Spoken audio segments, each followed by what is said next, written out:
हम कहाँ खड़े हैं।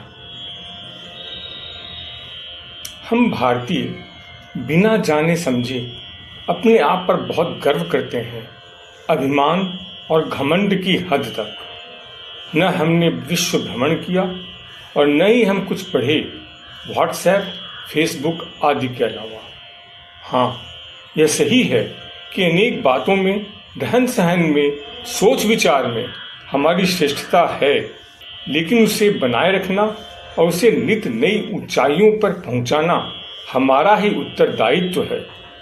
हम सनातन कहने और जानने से नहीं, बल्कि वैसा होने से हैं। पौंडीचेरी की श्री माँ ने कहा भी है, जानना अच्छा है, जानना अच्छा है, समझना बेहतर है, लेकिन होना सर्वोत्तम है। दुनिया बड़ी तेजी से प्रगति कर रही है और हम उसके साथ कदम मिलाकर नहीं चल रहे हैं। मैथिली शरण गुप्त ने दशकों पहले लिखा था, हम कौन थे, क्या हो गए हैं और क्या होंगे अभी। हम कौन थे, क्या हो गए हैं और क्या होंगे अभी। आओ विचारें मिलकर, आओ विचारें मिलकर यह समस्याएं सभी। हिंदी के साहित्यकार विष्णु प्रभाकर ने दुनिया का सफर किया। हिंदुस्तान में भी अनेक विदेशियों के संपर्क में रहे। उनके संस्मरण चौंकाने वाले हैं और एक नई खिड़की खोलते हैं।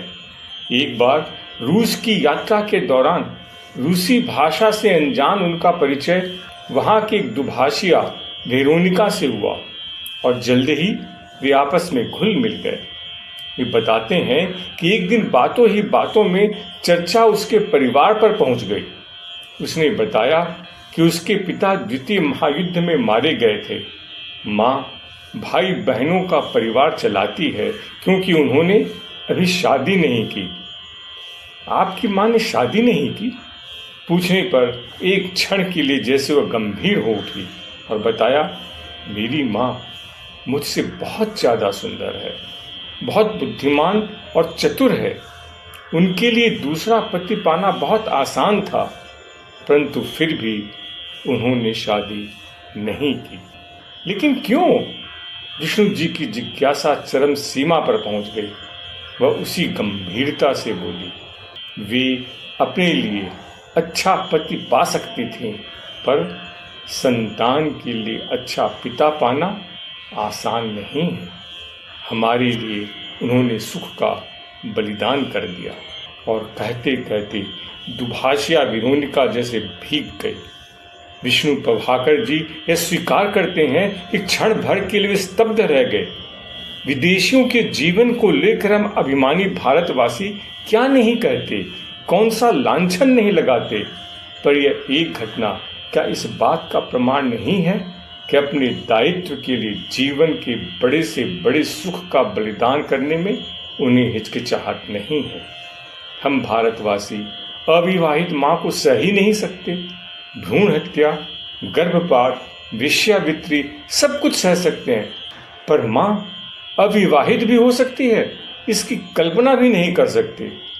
लेकिन यह विदेशी महिला कह रही थी, हम अविवाहित माँ का अपमान करने की कल्पना नहीं कर सकते। उसने कौन सा पाप किया है? क्या संतान पैदा करना गुनाह है?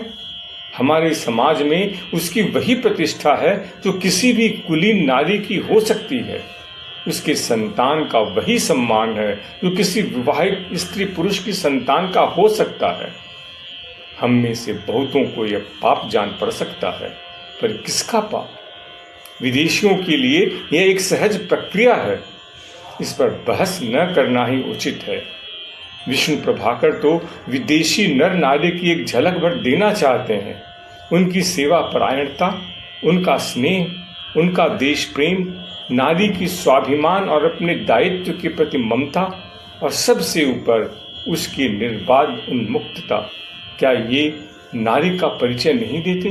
क्या ये गुण आज की नारी के लिए गर्व और गौरव का कारण नहीं है? भले ही वह नारी पूर्व, पश्चिम, उत्तर, दक्षिण कहीं की भी हो। विचार करें, इसकी तुलना में हम कहाँ खड़े हैं। लाइक करें, सब्सक्राइब करें, परिचितों से शेयर करें।